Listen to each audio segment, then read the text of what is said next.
আর এবার আমরা নজর রাখবো একটু কালচিনির দিকে। বারবার আমরা দেখেছি ডেঙ্গি রোধ করার জন্য রাজ্য কিন্তু সদা তৎপর, কিন্তু কালচিনি ব্লক সেদিকে যদি আমরা নজর দিই তাহলে ডেঙ্গি আক্রান্তের সংখ্যা এখানে সব থেকে বেশি। এর মধ্যেই 100 পেরিয়ে গিয়েছে সংখ্যা। স্বাভাবিকভাবেই সেখানকার মানুষজন তারা আতঙ্কিত হয়ে পড়েছেন।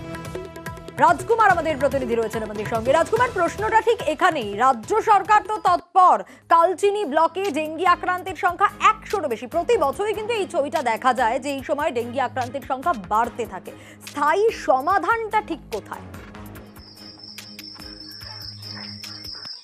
একদমই সোনিয়া, দেখো এই প্রশ্নই কিন্তু উঠছে এবং রাজ্য সরকার যে ডেঙ্গি রোধে যে অত্যন্ত তৎপর তার প্রমাণ আবারও মিলেছে। সেটা হচ্ছে রাজ্য থেকে ইতিমধ্যেই এক আধিকারিক কিন্তু আলিপুরদুয়ার জেলায় এসে পৌঁছেছেন। দুদিন থেকে তিনি আলিপুরদুয়ার জেলায় বিভিন্ন এলাকা ঘুরছেন এবং আজকে কিন্তু তিনি কালচিনিতেই ছিলেন এবং কালচিনির ডেঙ্গি পরিস্থিতি তিনি খতিয়ে দেখছেন, প্রয়োজনীয় নির্দেশ দিচ্ছেন। গোটা জেলায় যেখানে 100-র বেশি ডেঙ্গিতে মানুষ আক্রান্ত হয়েছেন, সেখানে কালচিনি ব্লক একটি ব্লকে কিন্তু আক্রান্তের সংখ্যা 80-র বেশি, অর্থাৎ 80-র বেশি যেখানে ডেঙ্গি আক্রান্ত, সেখানে কি ব্যবস্থা নেওয়া হচ্ছে এই প্রশ্ন কিন্তু বিভিন্ন মহলে উঠছে। যদিও কালচিনি ব্লক প্রশাসন থেকে দাবি করা হয়েছে যে ইতিমধ্যেই তারা যে জমা জল যেখান থেকে মূলত ডেঙ্গি ছড়াচ্ছে সেই জমা জল কিন্তু নষ্ট করার জন্য তারা পদক্ষেপ গ্রহণ করছে।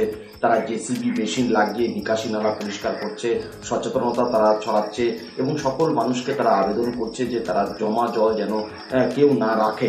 এইরকম নানান রকম উদ্যোগ ব্লক প্রশাসনের পক্ষ থেকে নেওয়া হচ্ছে বলে ব্লক প্রশাসনের পক্ষ থেকে দাবি করা হচ্ছে।